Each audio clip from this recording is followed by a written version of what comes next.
সুধী দর্শক মণ্ডলী, সবাইকে সালাম ও শুভেচ্ছা।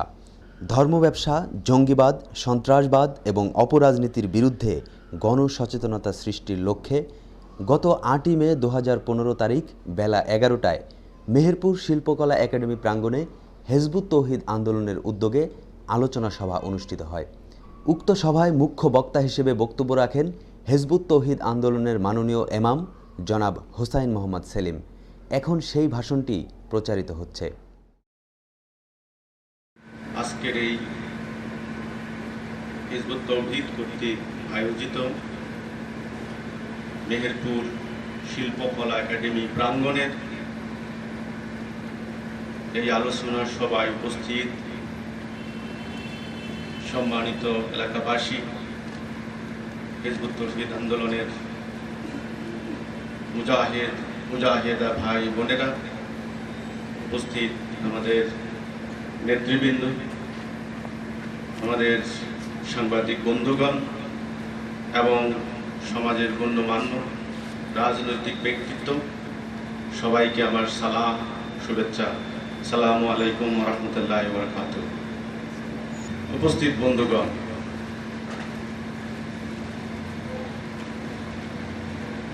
হিজবুত তৌহিদ আন্দোলন খুব বেশি দিনের নয়। সারা বিশ্বে ইসলাম নামে, গণতন্ত্রের নামে, সমাজতন্ত্রের নামে অন্যান্য সামাজিক আন্দোলন বিভিন্ন ইস্যু নিয়ে তৈরি হয়েছে, যেটার বয়স 60 বছর, 100 বছর, এমনও আছে 150 বছর। কিন্তু হিজবুত তৌহিদ বেশি দিনের নয়।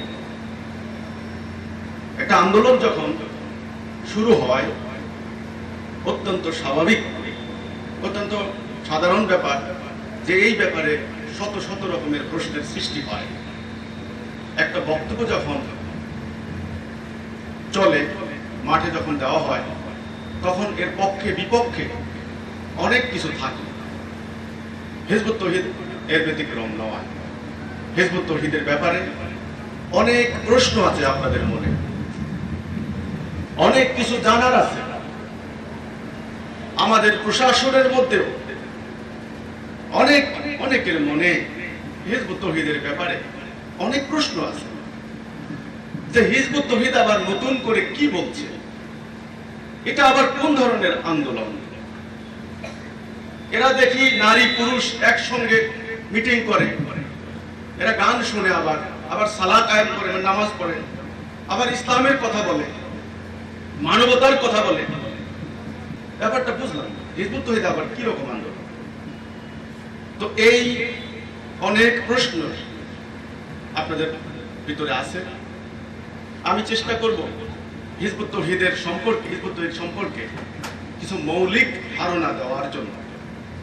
তারপর আপনাদের আল্লাহ বিবেক দিয়েছেন, আপনাদের আল্লাহ ব্রেইন দিয়েছেন, আপনারা সেই মোতাবেক পথ চলবেন। সেটা আল্লাহর হাতে, সেটা আর আমার হাতে নয়। আমি আশা করব দয়া করে আপনারা আমাকে একটু সহযোগিতা করবেন।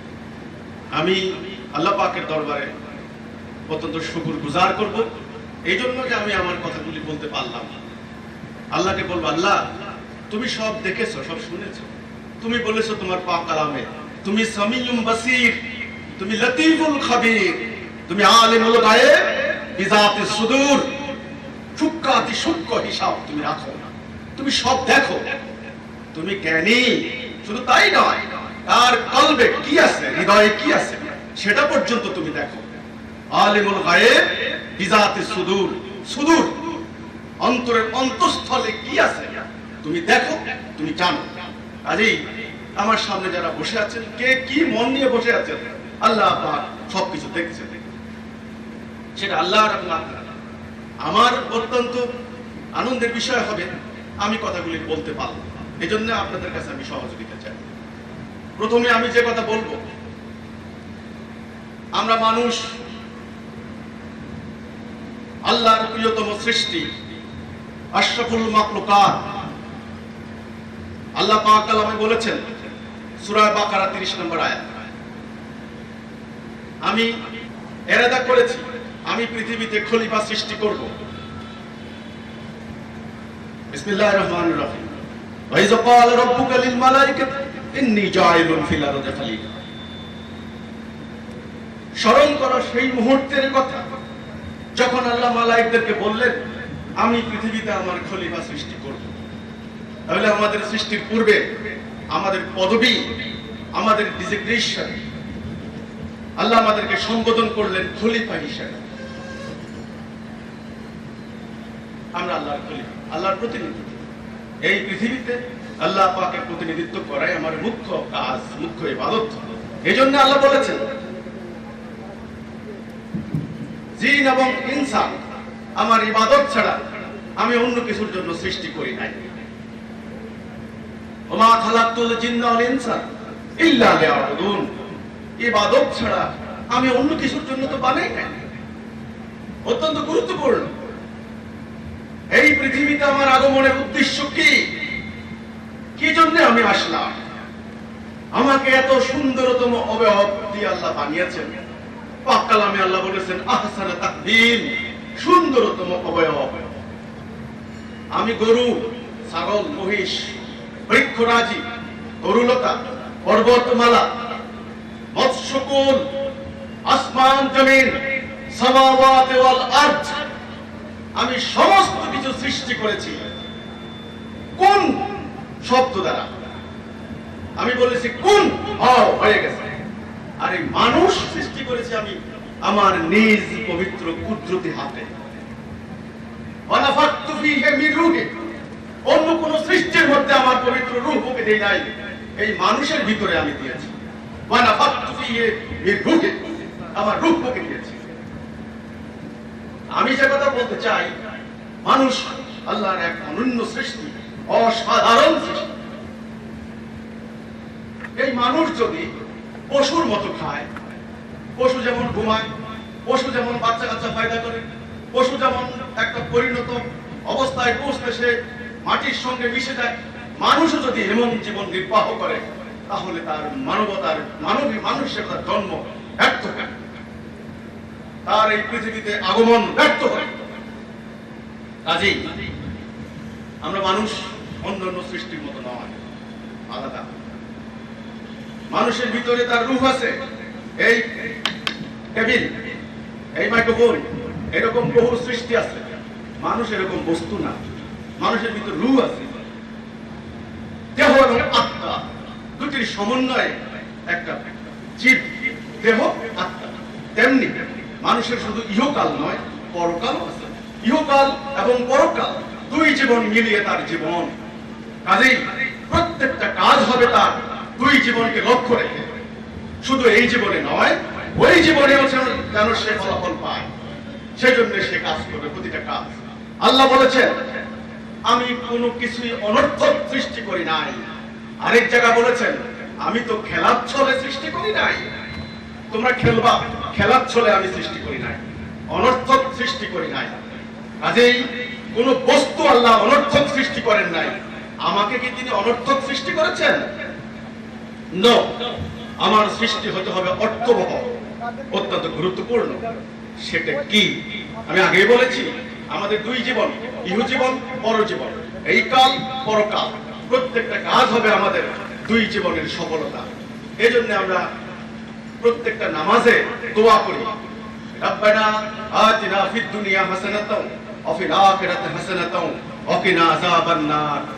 হে রব, হে রব্বুল আলামিন, তুমি আমাদের এই জীবনকে সুন্দর করো। ফিল আরদ, হাসান শব্দের অর্থ হলো সুন্দর, সুন্দর, হাসান, উন্নতি, প্রগতি, সুখ, শান্তি, এক কথায় হাসান। এই জীবন ফিল আরদ ওয়াল আখিরাত, তারপরে আখিরাত। যার এই দুনিয়ার জীবন সুন্দর নয়, হাসান নয়, তার পরকাল সুন্দর হবে না। যার এই জীবনে অন্যায় অবিচারে ভর্তি, তার পরকালেও দুর্গতি আছে। কাজেই দুই কাল এক, আলাদা করার কোনো সুযোগ নাই। যেমনি দেহ এবং আত্মা আলাদা করার কোনো সুযোগ নাই। আজ হিজবুত তাওহীদ কি কথা বলছে? ইমামুজ্জামান জনাব মোহাম্মদ বাইজিদ খান পান্নি, আপনারা ইমামুজ্জামানের কথা শুনেছেন। ঐতিহ্যবাহী বন্দী পরিবারের সন্তান। টাঙ্গাইলের সেই ঐতিহাসিক রাজ পরিবার, সুলতানি আমল, মোগল আমল, ব্রিটিশ আমল, পাকিস্তান আমল, বাংলাদেশ আমল, আপনারা সমস্ত আমলে গত 5 থেকে 600 বছরের ইতিহাস এক স্বর্ণ উজ্জ্বল ইতিহাস। সুলতান দাউদ খান কররানী সুলতানি আমলে বাংলা, বিহার, উড়িষ্যার সুলতান ছিলেন।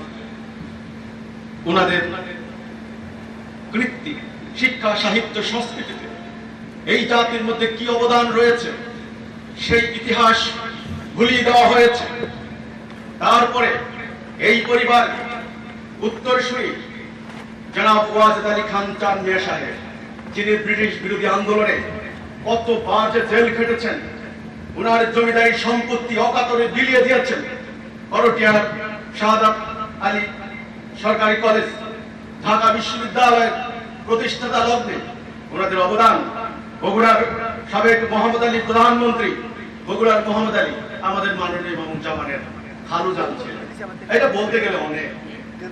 শিক্ষা, সাহিত্য, সংস্কৃতিতে এই পরিবারের অবদান অবিস্মরণীয়। সে কথা আমি বলছি না। আজকের এই নতুন প্রজন্মকে আমাদেরকে অনেক ইতিহাস, অনেক কিছু জানতে হবে। জানলে সুবিধা হবে, তাহলে অপপ্রচার আর জায়গা পাবে না। যেটা আমি বলতে চাচ্ছি, ইমামুজ্জামান তিনি কি বলেছেন? তিনি বলেছেন এই যে আমরা বিশ্বের বর্তমানে 700 কোটি থেকে 800 কোটি মানুষ, বিশ্বের অবস্থা কি? অন্যায়, অবিচার, অশান্তিতে ভরপুর। কেন অশান্তি দূর করার জন্য তো চেষ্টা কম হয়নি। বিগত শতাব্দীতে দুইটা বিশ্বযুদ্ধ হলো, 14 কোটি বনি আদম নিহত হল, আরো দ্বিগুণ 3 গুণ পঙ্গু হল। মানব জাতির ইতিহাসে এমন অশান্তি তো অতীতে কখনো হয় নাই।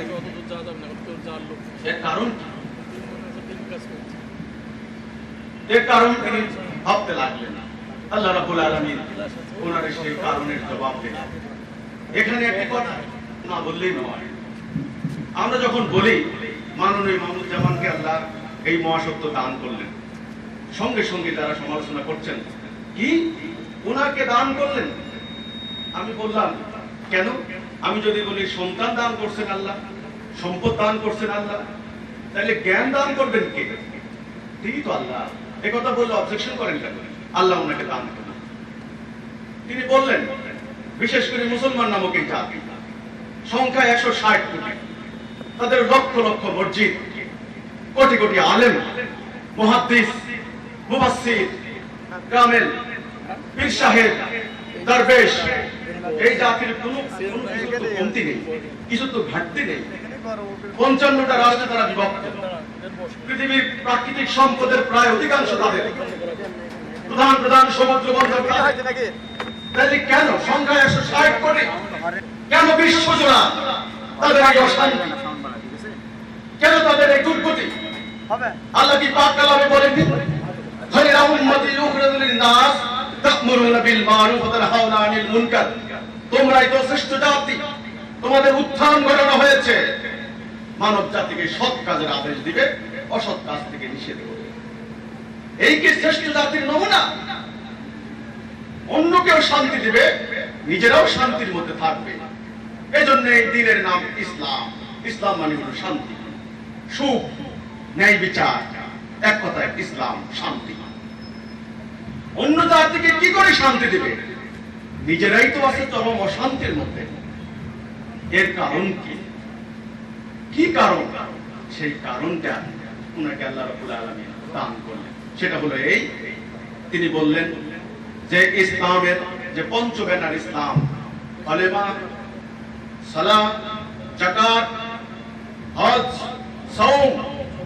আপনারা ভালো করে জানেন, আমরা এক কথায় বলি নামাজ, রোজা, হজ, যাকাত। কালেমার কথা কেউ বলে না। আমরা দেখি তো, আমরা বলি ভাই ইসলামের ব্যানার কয়টি? 5টি। বলুন তো, নামাজ, রোজা, হজ, যাকাত। তাহলে বাকিটা কোথায়? কলেমা কোথায়? এই কলেমা, তাওহীদ, লা ইলাহা ইল্লাল্লাহ, এক আল্লাহর হুকুম ছাড়া আর কারো হুকুম মানব না। মহাসত্য, ন্যায়, হক, আল্লাহর হুকুম, এই জাতি আল্লাহর হুকুম থেকে সরে গেছে।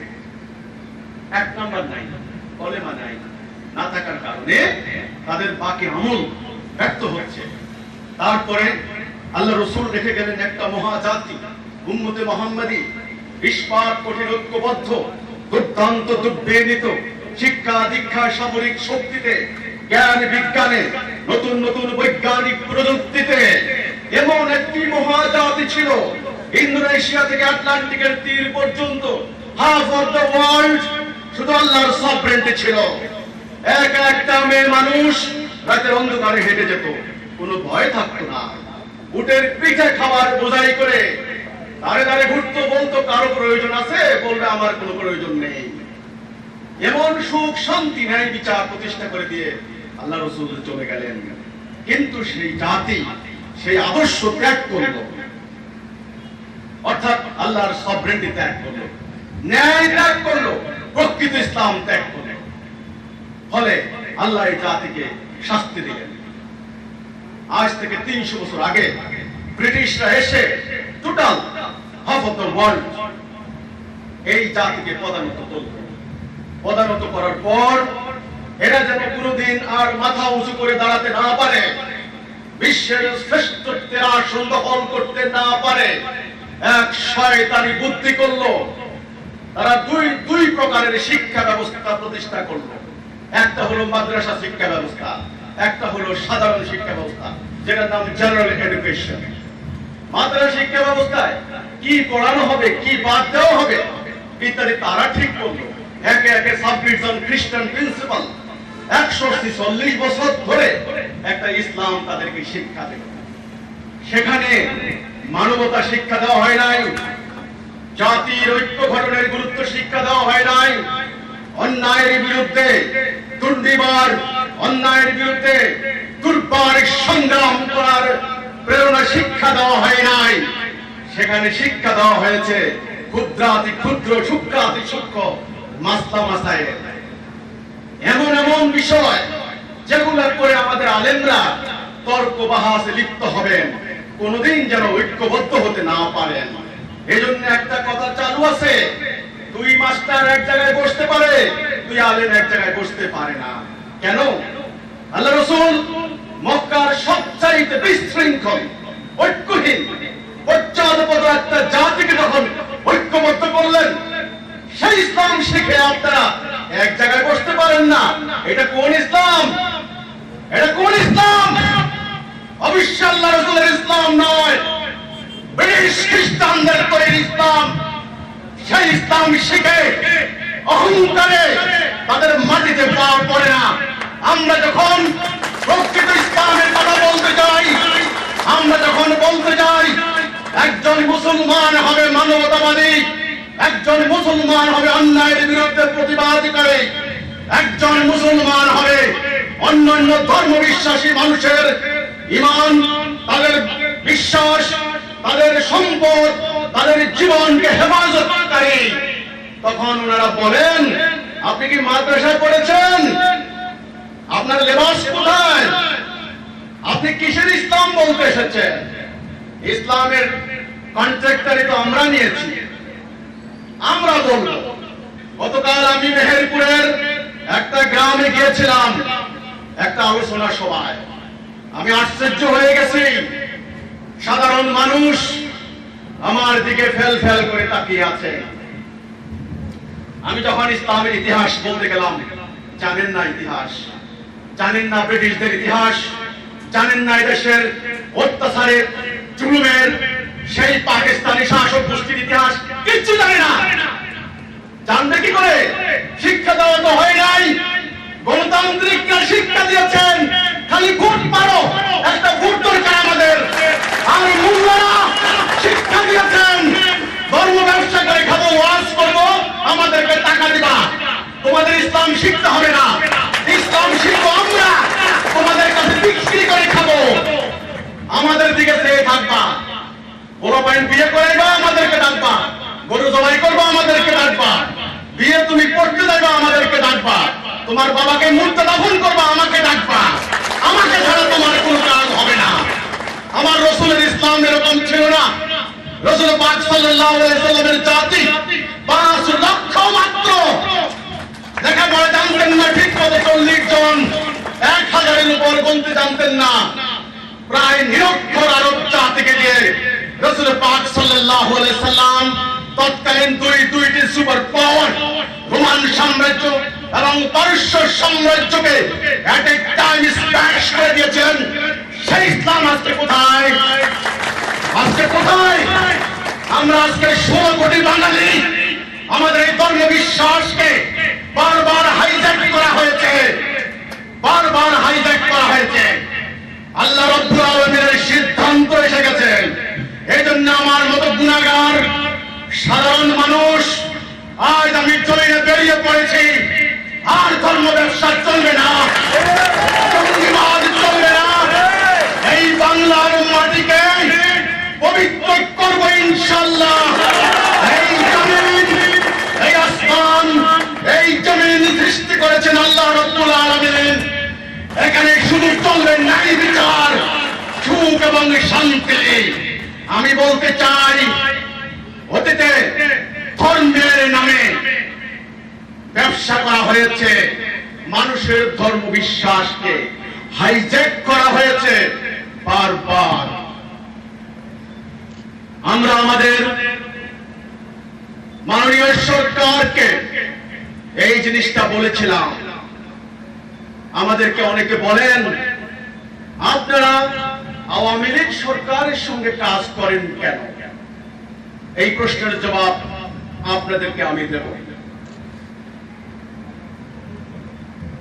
প্রশ্ন করার সময় আগে পিছে চিন্তা করতে হয়। সরকার একটা জাতির মস্তকের মতো। একটা জাতিকে যখন অন্যায়ের বিরুদ্ধে, জঙ্গিবাদের বিরুদ্ধে ঐক্যবদ্ধ করতে হয়, সরকারের সহযোগিতা ছাড়া সেটা সম্ভব কিনা আপনারা বলুন তো? সেটা সম্ভব? সম্ভব না। সেটা হলো একটা জাতির কাজ, সেটা তো আমার কোনো ব্যক্তির কাজ না। আমার ব্যক্তি স্বার্থ হলে সেটা অন্য কথা ছিল। আমরা সরকারকে বলেছি যে মাননীয় সরকার, আপনারা এখন ক্ষমতায় আছেন, আপনাদের কথায় প্রশাসন চলে, সবকিছু সরকার। কাজেই আমরা সরকারকে বুঝিয়েছি, প্রস্তাব দিয়েছি। আমরা বলেছি আপনাদের কাছে আছে শক্তি, শক্তি মানে আইন শৃঙ্খলা বাহিনী, অস্ত্র শস্ত্রে সজ্জিত মানে শক্তি। 1, 2, আপনাদের কাছে আছে কোন একটা প্রজেক্ট হাতে নিলে কোটি কোটি টাকা বাজেট করা হয়, মানে অর্থ আছে, শক্তি আছে, অর্থ আছে, আর আছে কি? আইন।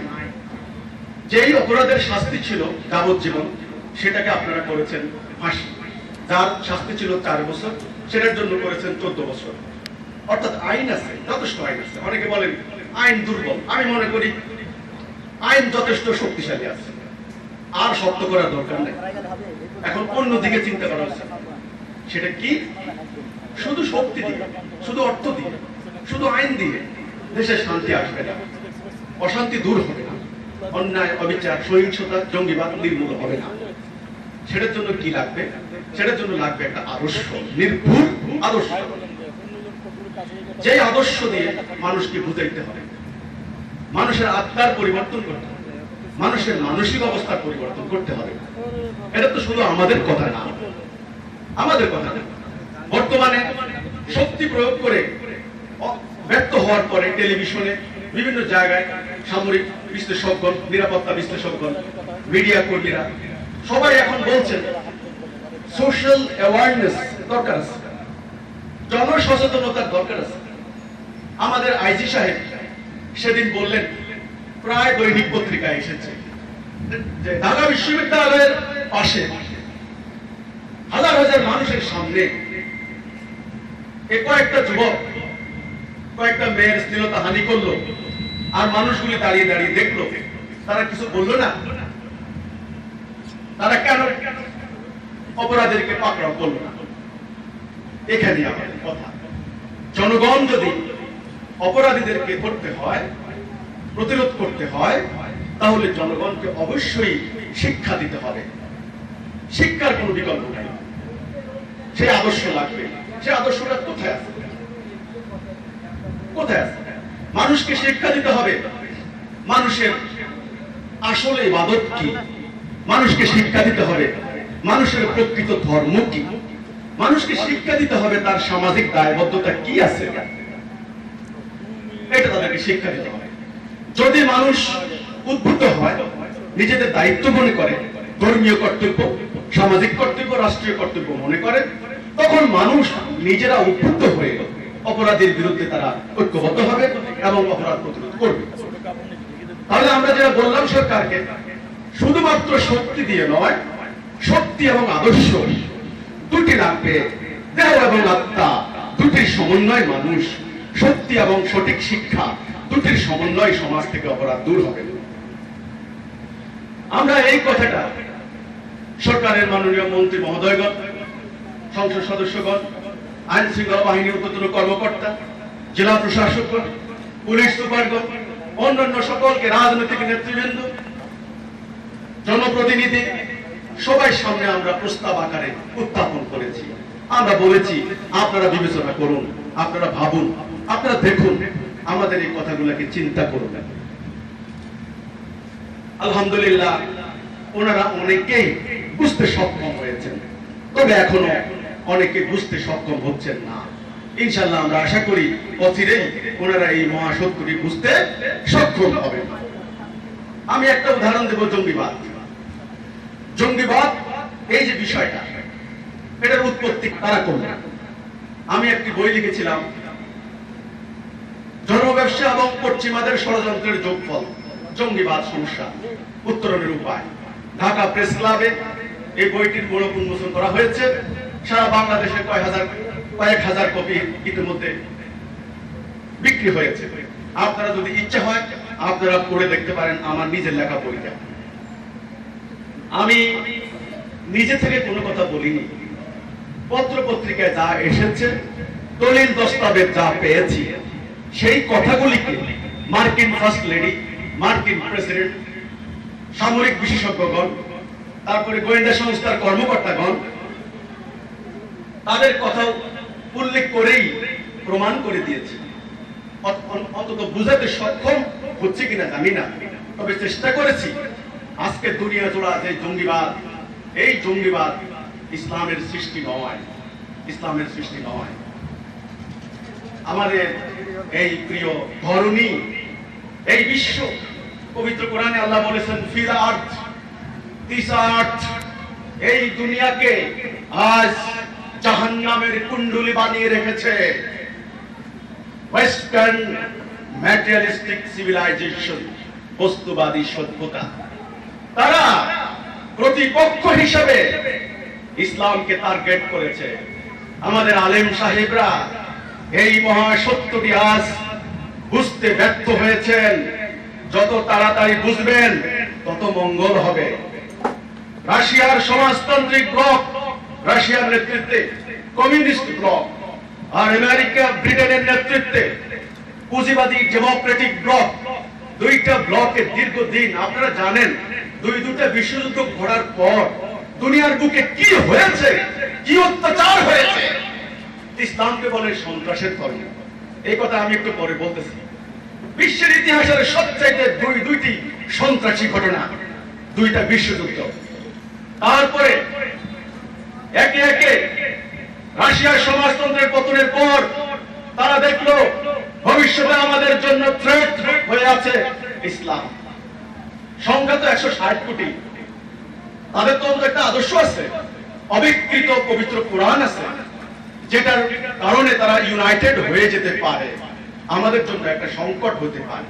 কাজেই তারা এবার বন্দুকের নিশানা তাক করলো ইসলামের দিকে। শুরু হলো মিডিয়ার প্রোপাগান্ডা, প্রচার মাধ্যমের প্রোপাগান্ডা, একটার পর একটা অপপ্রচার চলতে লাগলো। সাদ্দাম হোসেনের কাছে মারণাস্ত্র আছে, পুরা ইরাক ধ্বংস করে দেওয়া হলো। পরে বললো কি আমাদের রিপোর্টে ভুল ছিল। কি হাস্যকর, কি আইরনি, ভুল ছিল, একটা দেশ ধ্বংস করে দেওয়া হলো। কোথায় ন্যায় বিচার, কোথায় মানবতা, কোথায় মানবাধিকার? তারপর হলো আফগানিস্তান, তারপর সিরিয়া, লেবানন, ইরাক, তো বললামই, বর্তমানে চলছে ইয়েমেন। এইভাবে চলবে কিন্তু একটা একটা।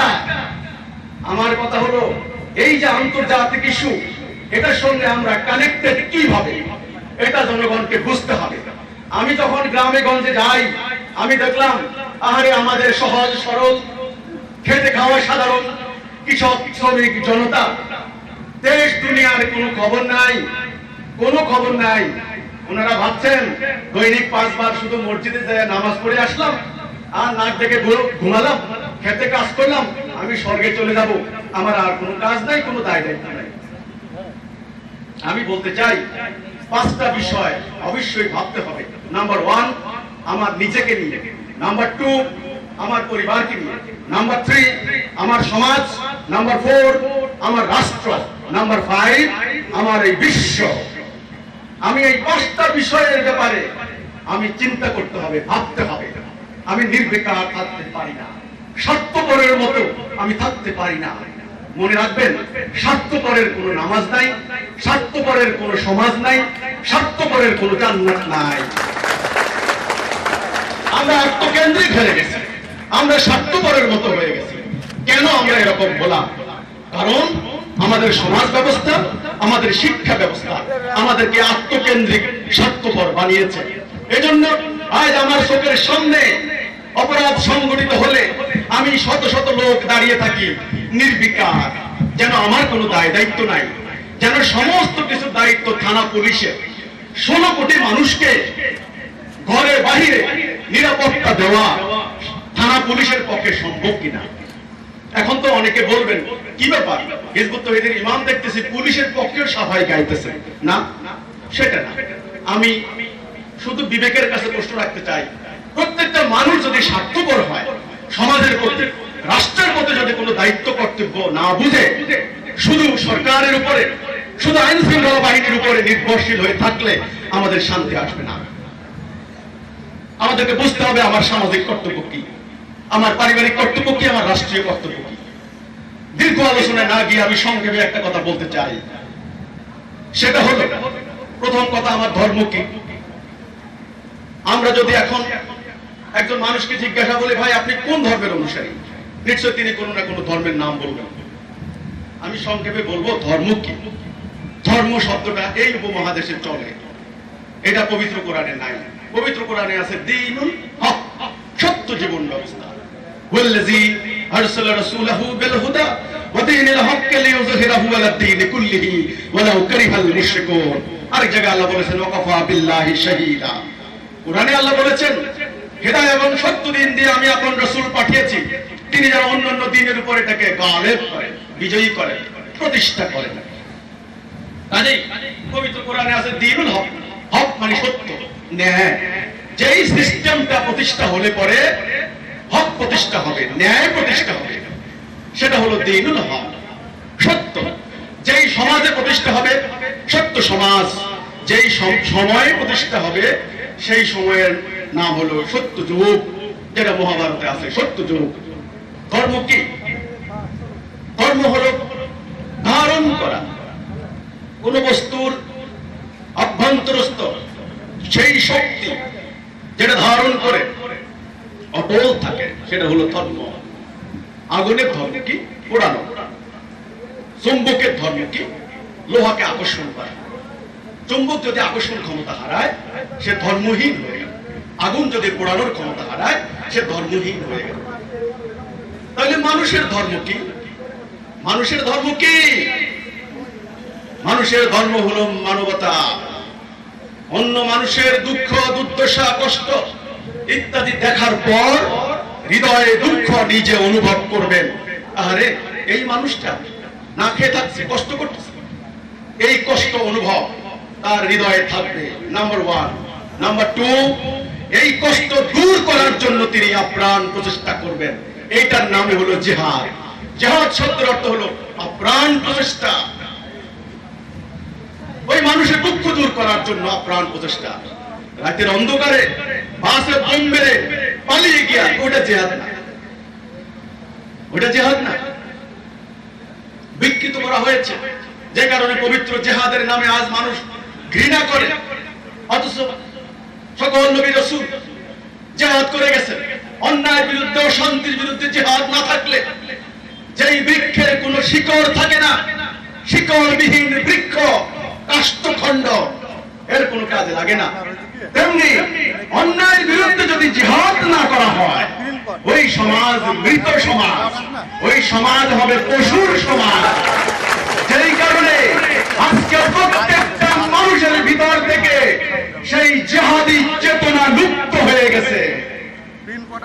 কারণ মুমিনের সংজ্ঞা ভুলে গেছে।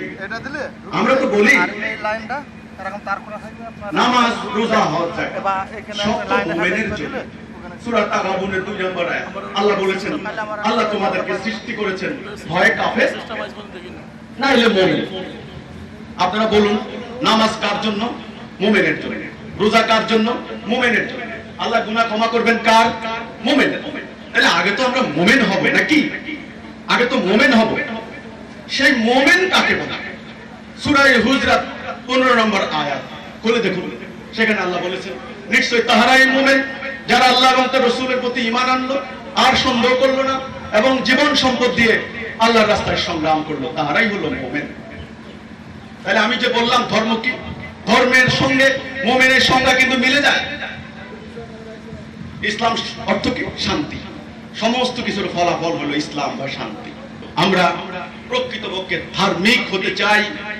কিভাবে ধার্মিক? লেবাস ধরে না। আমি লেবাসের সমালোচনা করছি না, আবার এটা ভুল বলবেন না, সেটা করেন, অসুবিধা নেই। আপনি যদি রাসূলুল্লাহ পাক সাল্লাল্লাহু আলাইহি সাল্লামের প্রত্যেকটা বিষয় যদি আপনি অনুসরণ করেন, অনুকরণ করেন, আপনার সওয়াব হবে, আপনি উম্মতে মুহাম্মদ হিসেবে সওয়াব হবে। কিন্তু মূল কর্তব্য পালন না করে এগুলি কোনো অর্থহীন, এগুলি কোনো মূল্য নেই। সেটা হচ্ছে আমাদের কথা। মানুষকে যদি মানুষের প্রকৃত ধর্ম বোঝানো হয়, তার প্রকৃত ইবাদত বোঝানো হয়। মানুষের ইবাদত কি? মানুষের ইবাদত হলো সারা পৃথিবীর মানুষ যেন সুখে থাকে, শান্তিতে থাকে, সেই লক্ষ্যে কাজ করাই হলো তার প্রকৃত ইবাদত। অনেক কথা আছে, আপনারা আমাদের বই পুস্তক পড়ে দেখবেন, সেখানে সব কথা আছে। একটা উদাহরণ দেব। ধরুন আপনি রাত্রিবেলা উঠলেন নামাজ পড়তে, তাহাজ্জুদ নামাজ, আল্লাহর হুকুম, সওয়াবের কাজ। তাহাজ্জুদ নামাজ পড়া শুরু করলেন, হঠাৎ করে শব্দ আসলো, আগুন আগুন, বাঁচাও বাঁচাও। আপনি কি করবেন? দৌড়ে গিয়ে আগুন নিভাবেন না দাঁড়িয়ে দাঁড়িয়ে নামাজ পড়বেন? কোনটা? নিশ্চয়ই আপনি আগুন নিভাবেন। এটাই হলো আসল ইবাদত। আগুন নিভানোর সময় আপনি জিজ্ঞাসা করবেন না উনি কি খ্রিস্টান না হিন্দু না বৌদ্ধ না মুসলমান, জিজ্ঞাসা করবেন না, মানুষ কিনা। তাকে উদ্ধার করা, তাকে শান্তি দেওয়া, তাকে সুখে রাখা, এটাই হলো মূল ইবাদত। আমাদের রাসূল পাক সাল্লাল্লাহু আলাইহি সাল্লাম এই লক্ষ্যেই সংগ্রাম করেছেন। এই লক্ষ্যে উম্মতে মুহাম্মদী বাড়ি ঘর, সহায় সম্পদ সমস্ত কিছু ত্যাগ করে ওনারা দুনিয়ার বুকে বেরিয়ে পড়েছেন। ওনারা সাম্রাজ্য বিস্তার করতে বের হন নাই। আজকে তো সমালোচনা করা হয় ইসলাম সাম্রাজ্য বিস্তার করেছে, না, ভুল। পরবর্তী উমাইয়া, আব্বাসীয়, ফাতিমীয় নামে, মোগল, পাঠান ইত্যাদির নামে যে সমস্ত সাম্রাজ্য বিস্তার হয়েছে সেগুলিকে আমরা ইসলাম বলি না। ইসলাম বলি না। আমার রাসূল পাক সাল্লাল্লাহু আলাইহি সাল্লাম এবং তার দলিল কদর সাহাবায়ে কেরাম সংগ্রাম করে যেই প্রকৃত ইসলাম দিয়ে গেছেন, সেই ইসলাম তো হারিয়ে গেছে হুজুর পাক সাল্লাল্লাহু আলাইহি সাল্লামের ইন্তেকালের 100 বছরের মধ্যে। তারপর থেকে ইসলামের নামে বহু কিছু হয়েছে, ওগুলো আসলে ইসলাম না। সম্মানিত এলাকাবাসী, এখন আমাদের কি কর্তব্য? হিজবুত তাওহীদ কি বলতে চায়? হিজবুত তাওহীদের বক্তব্য হচ্ছে, আমাদের এই প্রিয় জন্মভূমি বাংলাদেশ যেই কোনো পরিস্থিতির হোক, 1971 সালে 7.5 কোটি বাঙালি ত্যাগ এবং কুরবানির বিনিময়ে অন্যায় অবিচারের বিরুদ্ধে এই ভূখণ্ড স্বাধীন হয়েছিল। কিন্তু গত 42 বছরে এই জাতিটাকে একটা মুহূর্তের জন্য ঐক্যবদ্ধ হতে দেয় নাই। একটা প্রাকৃতিক নিয়ম, ঐক্য অনৈক্যের উপর শক্তিশালী। 100 জন ঐক্যহীন লোক 10 জন ঐক্যবদ্ধ লোকের বিরুদ্ধে জয়লাভ করতে পারবে না। আজকে আমাদের এই দেশ নানামুখী চক্রান্তের শিকার। আমি একজন মানুষ হিসেবে, আল্লাহ বিশ্বাসী একজন মুমিন বান্দা হিসেবে এবং এই দেশের একজন নাগরিক হিসেবে আমার কি কর্তব্য রয়েছে, সেই কর্তব্যগুলিকে মনে করিয়ে দেওয়ার জন্য আমরা দাঁড়ে দাঁড়ে ঘুরে বেড়াচ্ছি। এই ক্ষেত্রে আমাদের কোনো অর্থনৈতিক স্বার্থ নাই। কেউ বলতে পারবেন না আমরা ওয়াজ করে টাকা নিয়েছি, এই জন্য আমরা ভোট চাইতে আসবো না।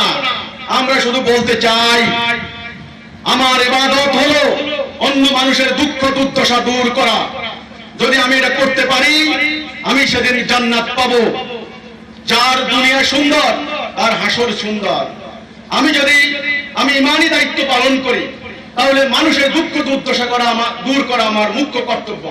আমি হব মুমিন, আমার নামাজ কবুল হবে, আমার রোজা কবুল হবে, আমার হজ কবুল হবে, আমার সাওম কবুল হবে, আমার প্রার্থনা কবুল হবে। যদি আমি স্বার্থপরের মতো ঘরের মধ্যে বসে থাকি, নিজের জন্য খাই, নিজের জন্য পড়ালেখা করি, নিজের জন্য উন্নতি করি, তাহলে আমার দুনিয়াও শেষ, আমার পরকালও শেষ। এ হলো আমার ব্যক্তি জীবনের ব্যর্থতা। সফলতা হলো আমি মানুষ হিসাবে অন্য মানুষের দুঃখ দূর করার জন্য আল্লাহ আমাকে দায়িত্ব দিয়েছেন।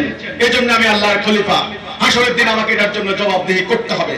তাহলে 1 নম্বর আমার ইমানি দায়িত্ব, মানুষের দুঃখ দুর্দশা দূর করার জন্য, এটা আমার প্রথম কর্তব্য। 2, এই দেশে আমি বড় হয়েছি, এই পবিত্র মাটি, এখানে আমি সিজদা করি, এখানের মাটিতে আমার পূর্বপুরুষগণের অস্থি মজ্জা মিশে আছে, এখানের ফল ফলাদি খেয়ে আমি পুষ্ট হয়েছি। যদি হানাহানি অনৈক্য আর রাজনৈতিক দাঙ্গা করতে করতে আমার এই প্রিয় জন্মভূমি যদি সিরিয়া, ইরাক, আফগানিস্তান হয়ে যায়, তখন আমার মসজিদ, মাদ্রাসা, মন্দির আমার কিছুই থাকবে না, সব কিছু ধ্বংস হয়ে যাবে। শুধু এই কথাটা মনে করিয়ে দেওয়ার জন্য আপনারা বলতে পারেন হিজবুত তাওহীদ, আপনারা এই কথা কি করে বলছেন? 2টি কারণে বলতে পারি। একটা হলো আভ্যন্তরীণ দ্বন্দ্ব, 2টা হলো বহিঃশত্রুর ষড়যন্ত্র। আমরা মুসলমান 90%, আমাদের ঈমান আজকে একটা সংকট হয়ে দাঁড়িয়েছে। আমাদেরকে প্রচার করা হয় মুসলমান নাকি সন্ত্রাসী। গুটি কয়েকজনের কারণে, ধর্ম ব্যবসায়ীর কারণে আসমানের মতো উদার, সমুদ্রের মতো বিশাল, বিশ্বের মহামানব, মানবতাবাদী মহাপুরুষ হুজুরে আকরাম সাল্লাল্লাহু আলাইহি সাল্লামের আনিত এই পবিত্র ইসলাম আজ বদনাম হচ্ছে। আমাদের এই ধর্ম বিশ্বাস আজকে যেন আমাদের জন্য কাল হয়ে গেছে। আমাদের ধর্ম বিশ্বাস আমাদের একটা শক্তি, আমাদের একটা পাওয়ার। আমরা এই শক্তির বলে বলিয়ান হয়ে একটা ইস্পাত কঠিন ঐক্যবদ্ধ জাতি গঠন করব, যেই জাতি হবে বিশ্বের পরাশক্তি। ইনশাআল্লাহ সমকোটি বাঙালি যদি অন্যায়ের বিরুদ্ধে আমরা ঐক্যবদ্ধ হই, বিশ্বের বুকে কোন পরাশক্তির ক্ষমতা থাকবে না আমাদের উপর মাথা উঁচু করে দাঁড়ায়। এই মেহেরপুরের আমি গ্রামে গঞ্জে হেঁটে দেখেছি, এখানের ফল ফলাদি, এখানের মাটি উর্বর, এই বাংলার মাটি খুব উর্বর। আমাদের কারো কাছে মাথা নত করতে হবে না ইনশাআল্লাহ। শুধু একটা কথা, আমরা রাজনৈতিক আর হানাহানি করব না, ধর্মের নামে আর বিভেদ করব না। যারা ধর্ম বিশ্বাসী আছেন আলেমরা, আমি বিশ্বাস করি আপনাদের অনেক জ্ঞান আছে, আপনাদের এলেম আছে, সেই এলেম আমার নাই, এটা আমি বিশ্বাস করি। সূক্ষ্মাতি সূক্ষ্ম জ্ঞান আছে, কোরআন হাদিসের ব্যাখ্যা সহ আপনারা জানেন। কিন্তু আমি অত্যন্ত বিনীত ভাবে একটা কথা বলতে চাই, যেই আলেমের এলেম, যেই জ্ঞানীর জ্ঞান মানবতার কল্যাণে কাজে লাগে না, সেই জ্ঞানীর জ্ঞান, সেই আলেমের আলেম, সেই সম্পদশালীর সম্পদ আল্লাহর কোনো কাজে লাগবে না। হাসরের দিন এটার জন্য জবাবদিহি করতে হবে। আজকের এই নির্দোষ মানুষগুলির, সাধারণ মানুষগুলিকে ধর্মের ব্যবসা করে আপনারা দয়া করে আর খাবেন না, বরং তাদেরকে ধর্ম বিশ্বাস দিয়ে উদ্বুদ্ধ করুন। তারা যেন জাতির কল্যাণে, মানবতার কল্যাণে তারা যেন নিজেদের জীবন সম্পদ উৎসর্গ করে। তারা একদিকে উম্মতে মুহাম্মদী হবে, আর একদিকে প্রকৃত মানুষ হবে, আর একদিকে প্রকৃত দেশপ্রেমিক হবে। এই রাজনৈতিক হানাহানি দয়া করে বন্ধ করতে হবে। ধর্মের নামে বিভেদ সৃষ্টি বন্ধ করতে হবে। আল্লাহকে কোরআনে বলেননি ওয়াতাসিমু বিহাবলিল্লাহি জামিআ ওয়া লা তাফাররাকু, তোমরা ঐক্যবদ্ধভাবে আল্লাহর রজ্জুকে ধারণ করো, পরস্পর বিচ্ছিন্ন হও না। তাহলে আজ মধ্যপ্রাচ্যে শিয়া সুন্নি হত্যা করছেন একে অপরকে। কে মুসলমান, কে জান্নাত যাবেন? দুই পক্ষে তো দাঁড়িয়ে আছে, দুই পক্ষে তো মসজিদে যাচ্ছেন। আজ একদল আরেক দলকে মসজিদে বোমা মেরে হত্যা করছেন।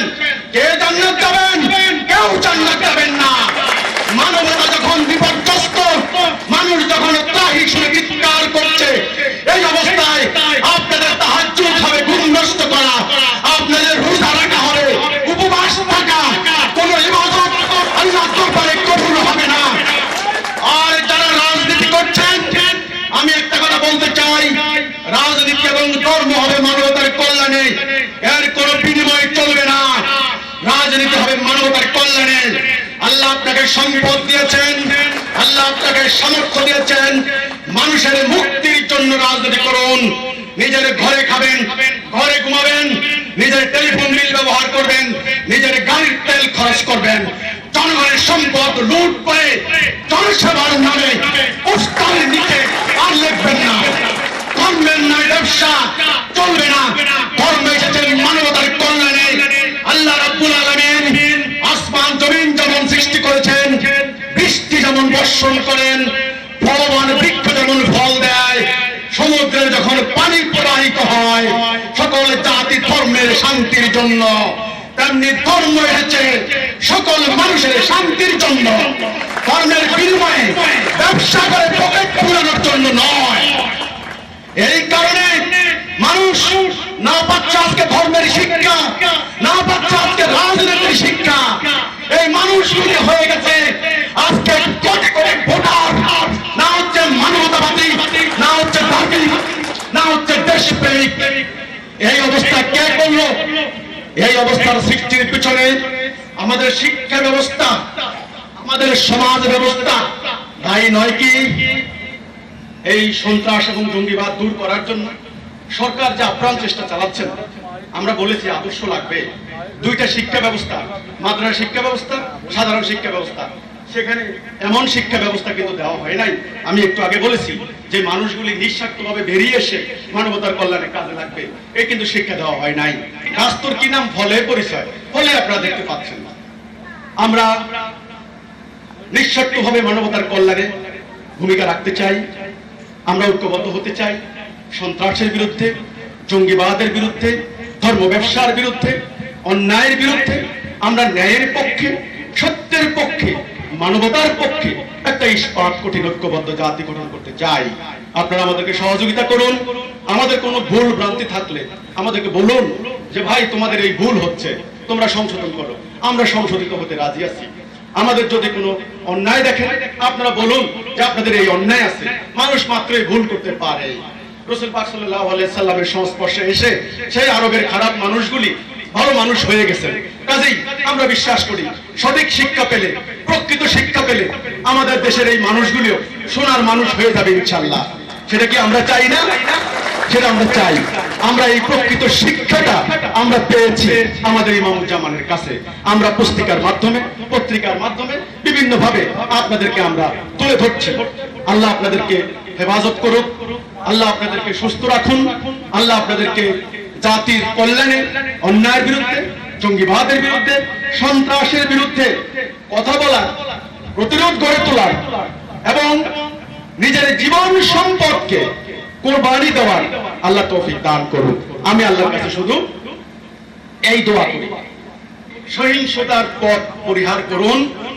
ইসলাম যুক্তির ধর্ম, ন্যায়ের ধর্ম, সত্যের ধর্ম। ইসলামকে যুক্তি দিয়ে, বুদ্ধি দিয়ে, বৈজ্ঞানিক সূত্র দিয়ে আগে উপস্থাপন করুন। সমালোচনাকারীদের আগে জবাব দিন। সহিংসতার জন্ম দেয়, দুঃখের জন্ম দেয়, হিংসার জন্ম দেয়। হিজবুত তাওহীদের কথা হচ্ছে আসুন আমরা একটা জাতি আমরা হই, ঐক্যবদ্ধ হই, আমরা আমাদের দায়িত্ব পালন করি।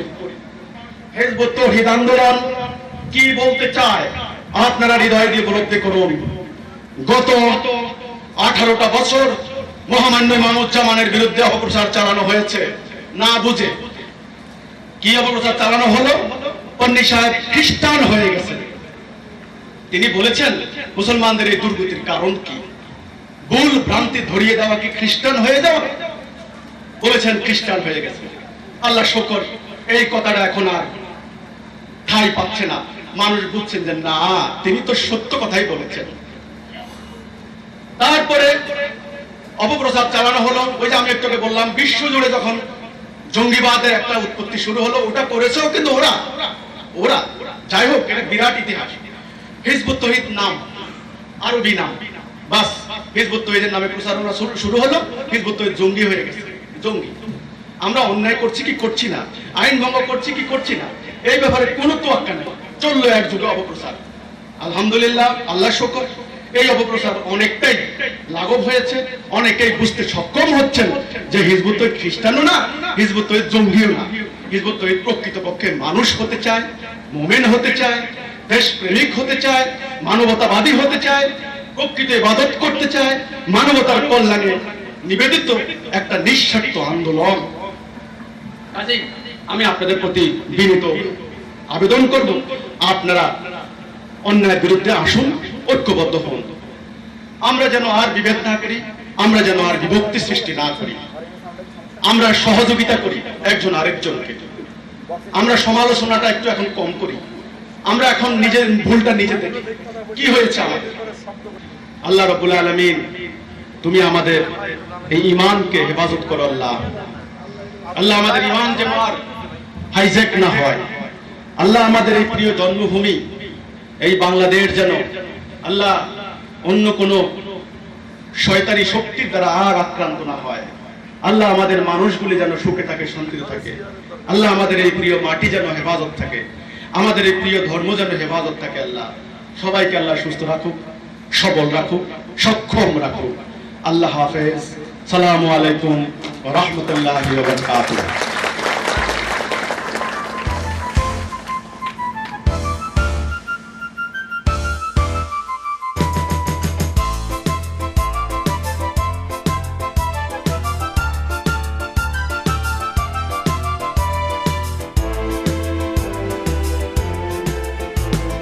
দিন বদলের ডাক এসেছে, শপথ নাও সবাই। হিন্দু বৌদ্ধ মুসলিম নয়, সবাই সবার ভাই। দিন বদলের ডাক এসেছে, শপথ নাও সবাই। হিন্দু বৌদ্ধ মুসলিম নয়, সবাই সবার ভাই।